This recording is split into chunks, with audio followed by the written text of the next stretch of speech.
प्रशांत किशोर का नाम जब से राजनीति में आया है तब से उनकी तुलना दिल्ली के पूर्व मुख्यमंत्री अरविंद केजरीवाल से होने लगी है। हालांकि दोनों के रास्ते और परिस्थितियां काफी हद तक अलग हैं। दिल्ली और बिहार की राजनीति का मिजाज भी बिल्कुल जुदा है।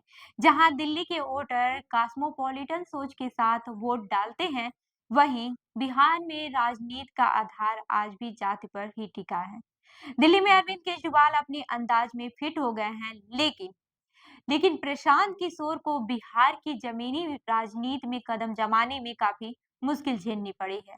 हालांकि राजनीतिक जानकारों का यह मानना है कि प्रशांत किशोर के ब्राह्मण होने के चलते उन्हें बिहार की जातिगत राजनीति में चुनौती मिल रही है। वहीं विशेषज्ञ यह भी कहते हैं कि यदि वह ओबीसी समुदाय के होते तो उनकी राह थोड़ी सी आसान हो सकती थी। हालांकि प्रशांत किशोर ने कंबल विवाद के बाद से पटना के गांधी मैदान में धरना देने का ऐलान किया।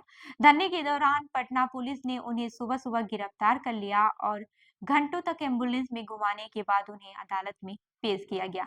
अदालत ने जमानत की पेशकश की, लेकिन प्रशांत किशोर ने शर्तों को मानने से इनकार कर दिया। नतीजतन उन्हें बेऊर जेल भेजा गया है। हालांकि उनके जेल जाने से पहले ही अदालत ने शर्तें हटाकर उन्हें रिहा कर दिया। प्रशांत किशोर ने इस पूरे घटनाक्रम को राजनीतिक सूझबूझ से अपने पक्ष में इस्तेमाल किया है। और कैसे किया है, आगे बताते हैं।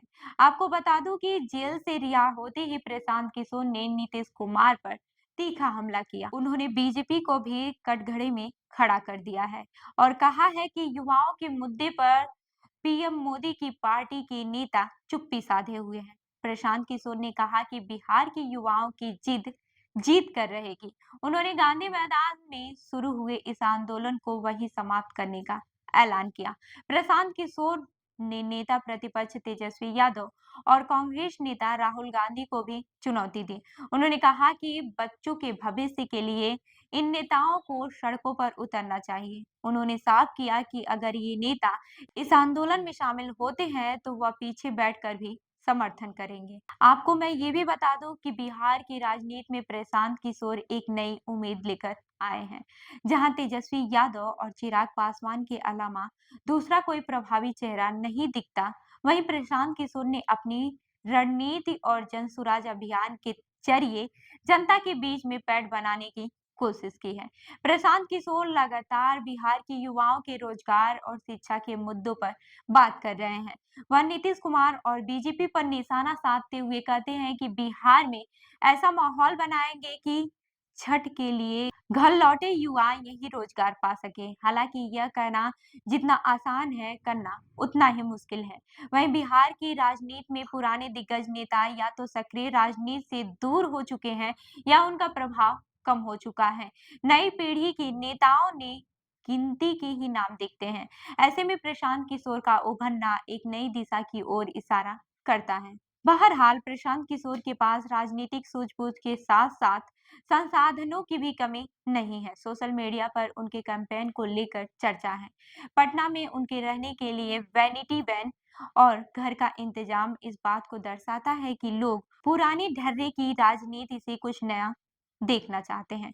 प्रशांत किशोर लगातार बिहार के बीते 3 दशकों की राजनीति पर हमला बोलते रहे हैं। उनका कहना है कि नीतीश कुमार और बीजेपी 15 साल के जंगल राज का डर दिखाकर वोट हासिल कर रहे हैं। जनसुराज अभियान के तहत प्रशांत किशोर लोगों को बेहतर शिक्षा और रोजगार के महत्व को समझा रहे हैं।